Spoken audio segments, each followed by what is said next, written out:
My name is David Freestone. I'm a member of the Global Forum Working Group on Areas Beyond National Jurisdiction. And what we've been trying to do is to identify some of the issues which have emerged in this area, which is beyond the jurisdiction of nation states.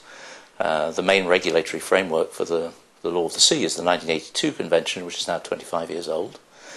The people who drafted it were very far-sighted, but they didn't envisage the sort of things that were going to be happening in our current era. We have harvesting of deep-sea species which were not known at that time: orange roughy and Patagonian toothfish, which live at depths of 100 meters. These are species, deep-sea species, which are very valuable, but which have very long lives.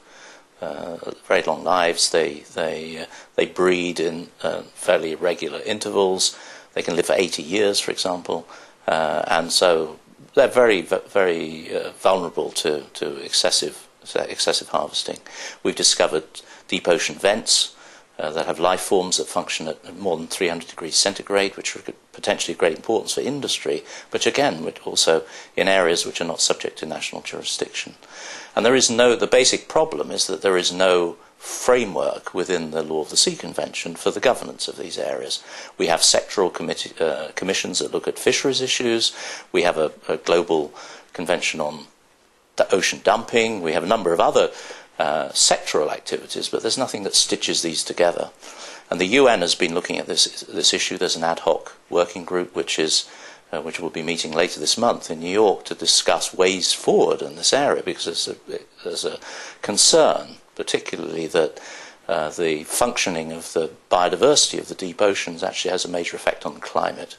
So this is an important issue. We need to have methods of stitching together the various sectoral activities that there are, and to provide, for example, for environmental impact assessment for new activities which are being proposals for things like, for example, fertilization of the oceans, for carbon sequestration, which is being proposed. But if it works, we haven't done proper environmental impact assessment. There's no actual body which has responsibility for these sorts of things.